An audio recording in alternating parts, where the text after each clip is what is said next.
Shininoxing asidi ay evening soidana video thagasarkani koigi BRICS currency India gi hantaktit magi tranta ba haitare ko adugi matangda aina lai jari base Joyshana retreat ki manangne Joyshana retreat se sidagi hobani ko sigi gese angang wedding da Joyshana retreat lairiba mafam se kari haigani aiga inau pa amaga hi honbam ni angang wedding ai koigi yauksangi matam lakpada ko ya nungsi ningjang urakanda si Joyshana retreat ki get ni ya koigi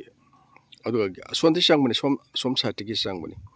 sisina manda sing kawi sida lairisina igi farm ni sinroksing yengjenba ngamgidre ko koigi masi ai athubagi waina thadokshari maitai gi da hairgana point da sati sinroksing lamsam chale ko lambi sileiba adagi songi Joyshana retreat ki som site lairisina koigi BDF complex ni aduga som site lairisina koigi maibam lot ba singni sinroksing adum khangbiramgani sida wangoi taba yaba lambi laire thamamari college mamangdagi aduga sisina mamangda uriba singsina koigi isokki nambon kendragi koigi kaino singphu sing hariba mafamduni ai sigi mafam sini sibawne ai gi jaga se ko sigi lambi mapan sibawne sista koigi maitai gi da hairagana masigi saise low sangamanina marak ama oi ko maitai gi da asman chale do marak ama khara sauna lai haibtare ado sibawne masida koigi Joyshana retreat ki sigi hojik sagana reiba kokana reiba siga hairuraga de dum yum saraga dum lairasu yare ko imphanda gi sudum pangla blap taba moirang lomdagi haigala sudum pangla blap taba haibtare ko aduga hoigi sida hotel bu sagi harasu restaurant bu sagi harasu any saningba dum sare mateka makhara sarakanda mafam khara amna nga yosu dagi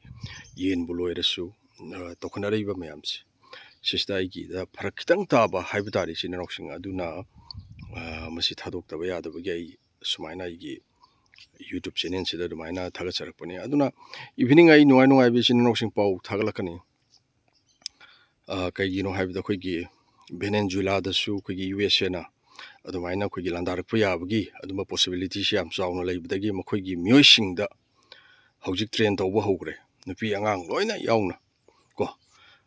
kumaina USA gi lanmi karom nakandagi sangakpa yaba lanmi sangagadi makhoiji kumaina hatnaba dumaina kumaina USA gi lanmi singsiga khoi kumaina lan thingnagani haibna singba sing ko